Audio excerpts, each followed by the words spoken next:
Pernikahan baru seumur jagung, tapi sudah dihadapkan dengan ujian yang sangat banyak. Itulah yang dirasakan Annie, perempuan berusia 16 tahun. Yang terpaksa harus menikah dikarenakan hamil duluan. Saat itu Annie masih sekolah kelas 2 SMA dan Robbie kelas 3 SMA. Mereka berpacaran kurang lebih selama 1 tahun. Annie berasal dari sebuah keluarga sederhana. Ayahnya seorang buruh angkut di pasar, sedangkan ibunya berjualan sayur keliling.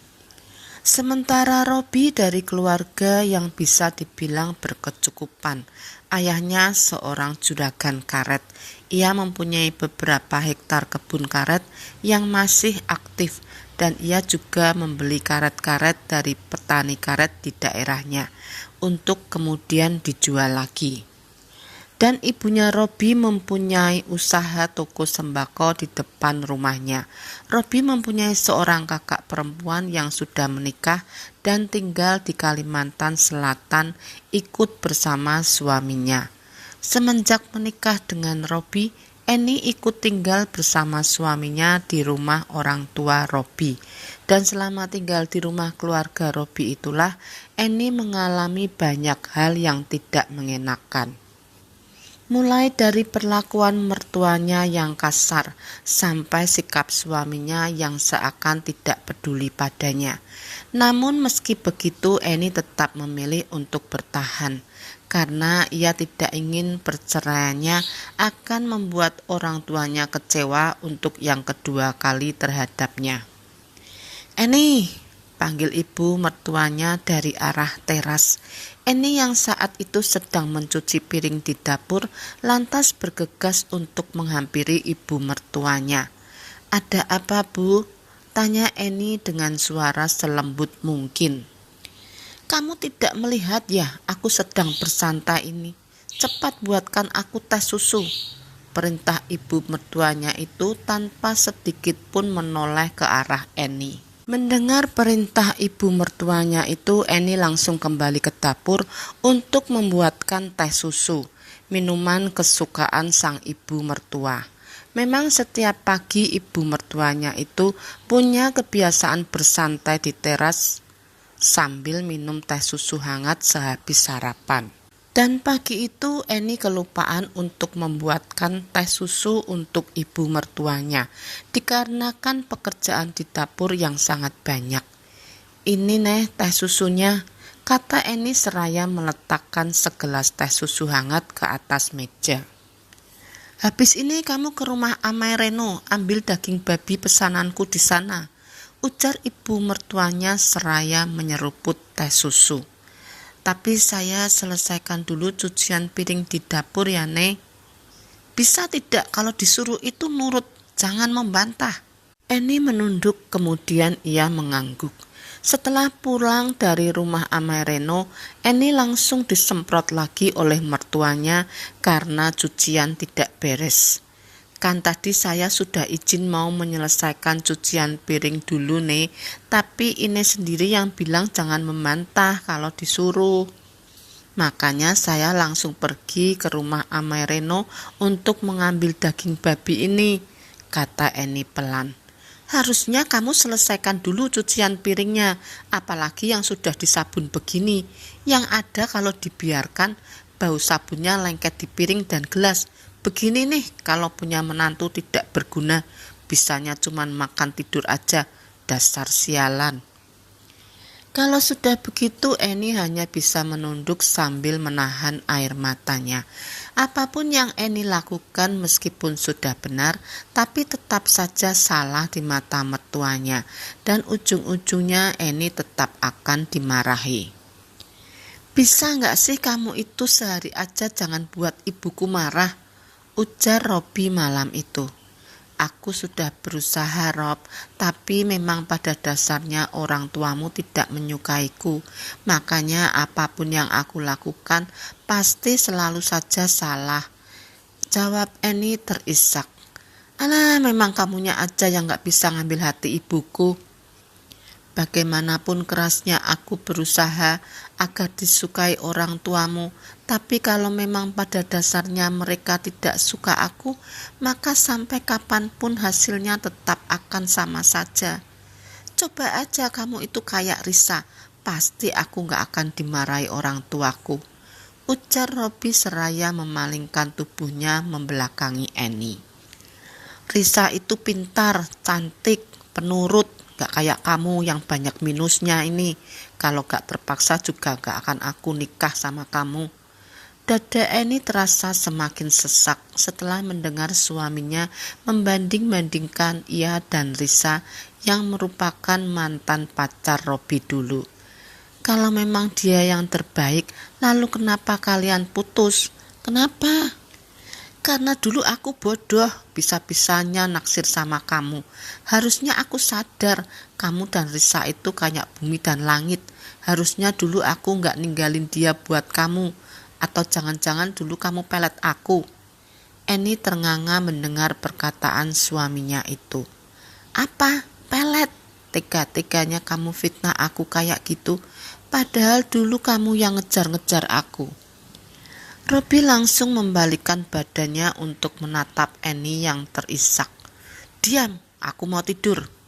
Mendengar bentakan Robby, Annie lantas berusaha untuk menahan isak tangisnya. Lalu ia mengelus perutnya yang sudah besar. Terasa gerakan halus dari dalam. Annie, panggil seseorang dari belakang. Annie menghentikan langkahnya dan langsung menoleh ke belakang. Terlihat seorang gadis sebayanya memakai seragam SMA lengkap dengan tas. Kamu mau kemana? Tanya gadis itu tersenyum. Mau beli sayur. Kamu sendiri ngapain di sini? Gak sekolah? Aku lagi bolos nih. Kok bolos? Mau ketemu sama pacarmu ya? Rin, kalau bisa jangan sampai kayak aku ya, kata Annie seraya mengusap perutnya yang besar. Rini menghela napas panjang kemudian ia mengangguk. Halo sayang, aku Rini, aku sahabat mamamu dari kecil. Kamu lagi ngapain di dalam? Kata Rini seraya membungkuk di depan perut Annie. Membuat Annie tersenyum namun matanya tampak berkaca-kaca. Nih kamu lagi ada masalah ya? Tanya Rini. Annie menghela napas panjang, kemudian kepalanya menengadah menatap awan yang tampak kelabu. Mungkin ini hukuman dari Tuhan untukku yang sudah berzina, hamil di luar nikah dan pindah agama.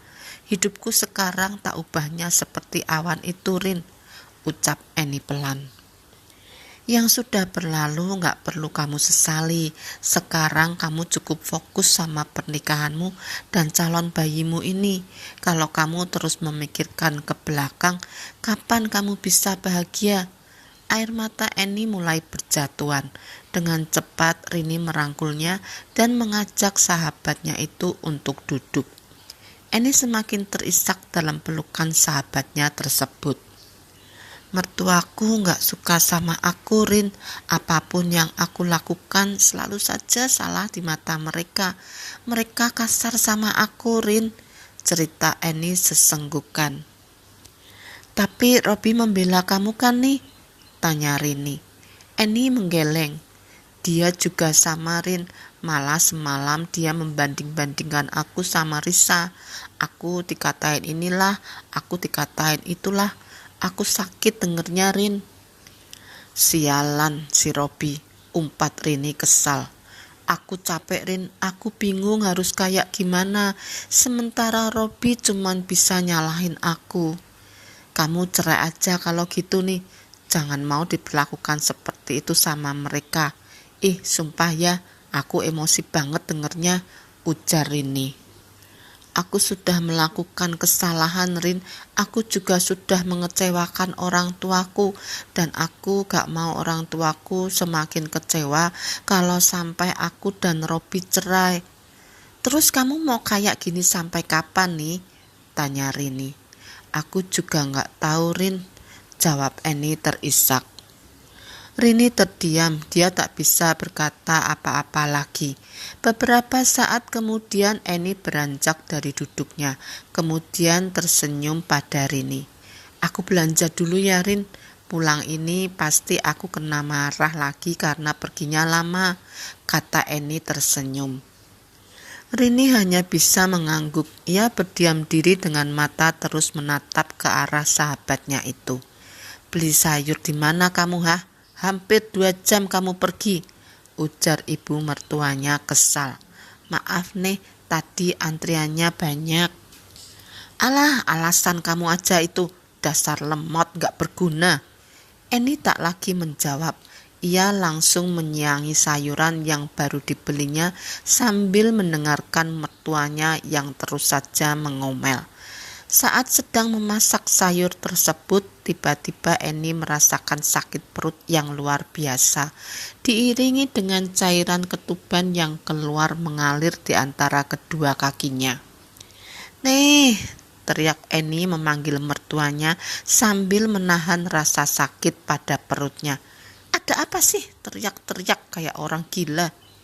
Bukannya lekas membantu Eni, ibu mertuanya itu justru masih sempat-sempatnya mengomel karena sayur yang Eni masak sudah gosong. Dan hari itu Eni melahirkan dengan dibantu oleh bidan atau dukun beranak.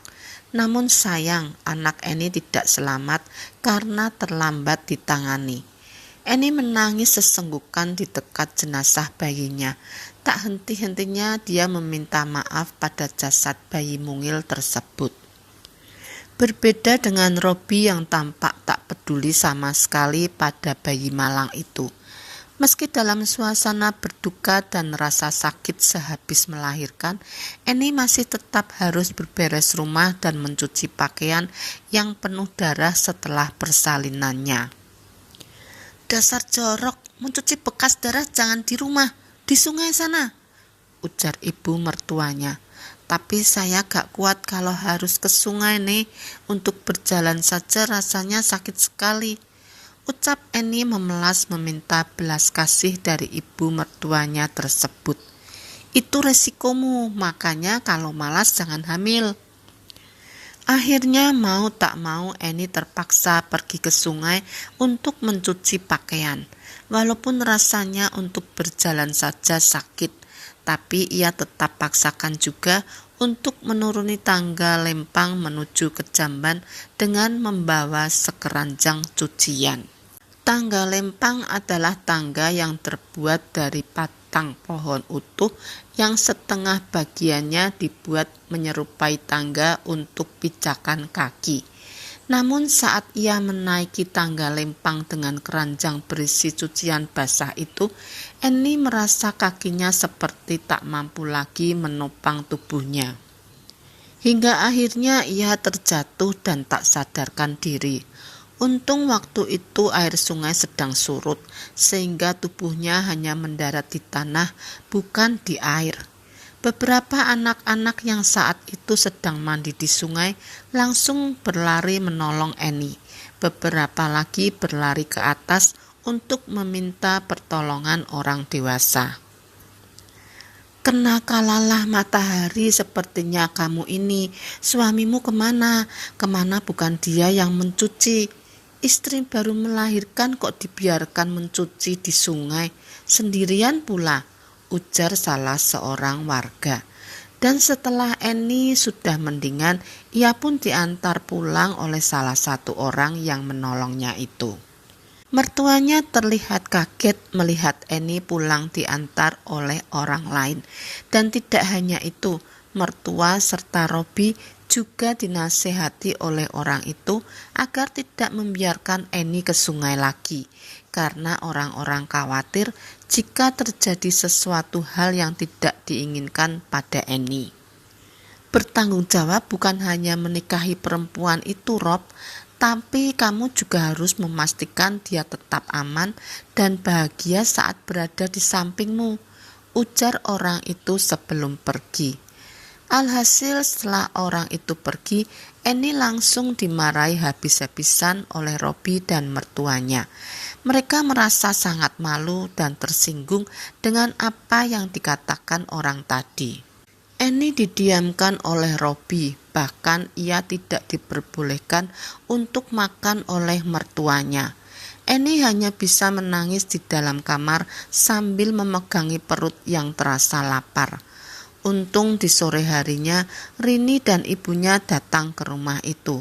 Rini membawakan serantang makanan yang dititipkan oleh orang tua Annie padanya.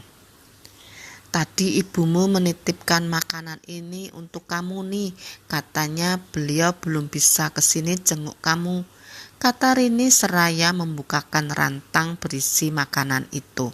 Annie menangis melihat makanan tersebut. Ia teringat betapa bahagianya ia dulu waktu masih tinggal bersama orang tuanya. Ibunya Rini langsung merangkul Annie.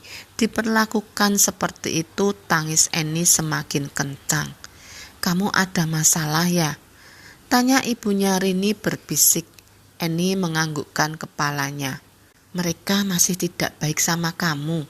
tanya ibunya Rini lagi. Annie kembali mengangguk. "Sebenarnya Ucu kesini juga ada sesuatu hal yang ingin Ucu sampaikan ke kamu, En." Ucu atau tante bahasa Dayak Bakumpai. "Apa itu, Cu?" Ibunya Rini mendekatkan mulutnya ke telinga Annie.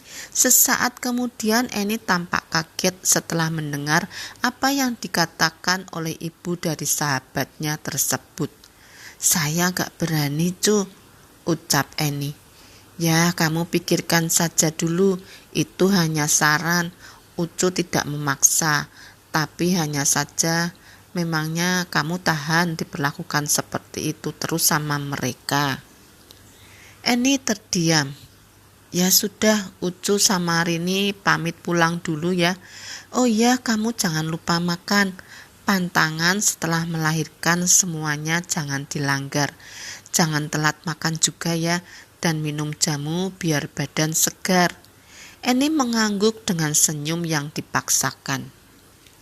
"Aku pulang dulu ya nih, hati-hati kamu, jaga diri baik-baik. Kalau ada apa-apa aku selalu siap untuk membantu," ucap Rini seraya beranjak. Sepulangnya Rini dan ibunya, ibu mertua Annie, langsung marah-marah pada Annie yang sedang memakan makanan titipan ibunya. "Lain kali jangan ajak orang datang kemari. Aku gak suka orang-orang sembarangan masuk ke rumahku," ujar ibu mertuanya marah. "Hamil karena pergaulan bebas aja bangga. Segala minta dijenguk lah, apalah. Dasar gak tahu malu." Air mata Annie menetes masuk ke dalam rantang makanan yang ia bawa.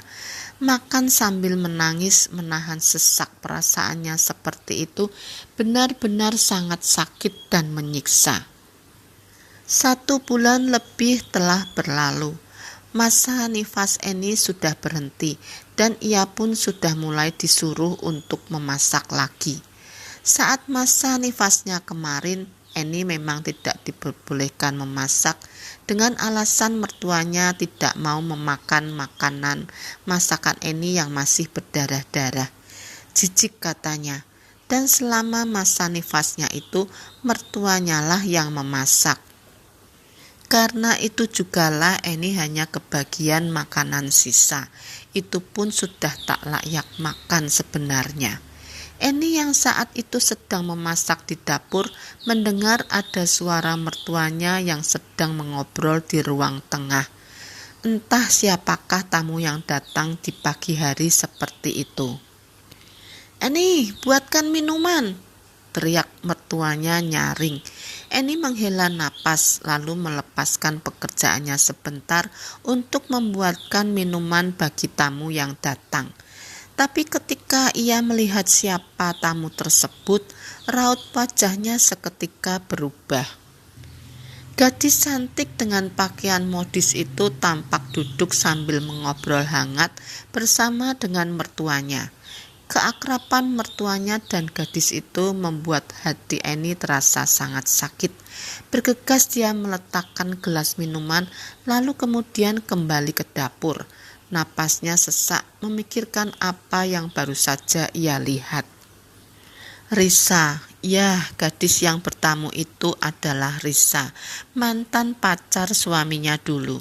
Dan semenjak hari itu Risa jadi sering datang ke rumah. Bahkan tak jarang Annie melihat Risa dan Robbie mengobrol hangat diselingi candaan yang tak pantas. Karena kedekatan Robbie dan Risa itu, Annie kini semakin sering mendapat perlakuan kasar dari Robbie. Bahkan lelaki itu juga tak segan-segan untuk memukulnya. Hari itu Risa kembali datang ke rumah. Ia dan Robbie mengobrol dengan begitu mesra di ruang tengah. Annie yang melihat itu hanya bisa menangis dalam diam. Ia ingin melarang Robbie dekat dengan gadis itu. Tapi Annie yakin kalau dia melarang, Robbie pasti akan memukulnya lagi seperti yang sudah-sudah. Bagaimana kalau Robbie jatuh cinta lagi pada gadis itu? Bagaimana kalau dia menceraikan aku? Apa yang akan aku katakan pada orang tuaku kalau sampai hal itu terjadi? Annie ketakutan sendiri memikirkan berbagai kemungkinan yang akan terjadi pada rumah tangganya. Aku gak mau diceraikan. Aku sudah rela pindah agama cuma untuk Robbie. Dan aku gak mau pengorbananku sia-sia. Aku juga gak mau mengecewakan orang tuaku, ucap Annie dalam hatinya. Tiba-tiba ia teringat akan saran yang diberikan oleh ibunya Rini. Katanya kalau ingin rumah tangga awet, suami jadi penurut dan sayang padanya, caranya adalah memberikan makanan atau minuman yang sudah dicampur dengan darah haid kepada si suami dengan rutin. Kebetulan saat itu Annie sedang haid, waktu yang sangat pas untuk melakukan ritual pirunduk tersebut. Aku gak mau diceraikan dan ini adalah satu-satunya cara untuk menyelamatkan rumah tanggaku. Apa salahnya aku coba, pikir Annie. Di keesokan harinya bermodalkan nekat, pagi-pagi sekali Annie sudah bangun untuk memasak. Tidak lupa ia juga sudah menampung sedikit darah haidnya di dalam wadah. Sengaja hari itu ia memasak nasi kuning untuk sarapan. Aroma rempah nasi kuning yang wangi membuat bau darah haid yang dicampur ke dalam nasi tersebut jadi tersamarkan. Tidak lupa ia juga mencampurkan beberapa tetes darah haidnya pada masak habang yang masih berada di dalam wajan. Setelah selesai barulah Annie menghidangkan makanan itu ke dalam tudung saji. Perasaannya was-was, takut ketahuan dan juga takut dengan efek samping yang akan ia terima nantinya. Namun ternyata apa yang ia takutkan tidak terjadi. Mertua dan suaminya nampak makan dengan lahap apa yang Annie masak. Bahkan semua makanan itu habis tak bersisa. Annie tersenyum puas. Pada 1 minggu pertama, perubahan sikap pada mertua dan juga suaminya sudah sangat terlihat. Mertuanya kini seperti takut saat bertatapan dengan Annie. Annie juga perlahan-lahan terbebas dari pekerjaan rumah yang tak pernah ada habisnya itu. Robbie yang semula cuek dan kasar pun kini seperti anak kucing yang penurut pada Annie.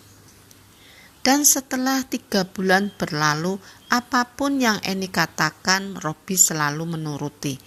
Namun efek pada Robbie memang cukup berlebihan. Mungkin sebab Annie lebih banyak memberikan darah haidnya pada Robbie. Robbie sekarang tak ubahnya seperti robot yang harus selalu disuruh lebih dulu agar melakukan pekerjaannya. Ia sama sekali tidak ada inisiatif dan keinginan untuk melakukan apapun. Ia hanya ingin selalu berada di dekat Annie. Tolong lipat pakaian-pakaian ini, setelah itu kamu cuci piring, ujar Annie pada Robby yang tampak duduk diam sambil menatap Annie. Robby mengangguk, kemudian mulai melipat pakaian-pakaian yang menumpuk di dalam keranjang. Setelah pekerjaannya selesai, Robby kembali diam untuk menunggu perintah selanjutnya dari Annie. Setelah dilipat, masukkan pakaiannya ke dalam lemari, perintah Annie. Setelah diperintah seperti itu, barulah Robby mulai memasukkan pakaian tersebut ke dalam lemari. Kalau sudah selesai, kamu cuci piring ke dapur. Robby mengangguk lalu keluar dari kamar.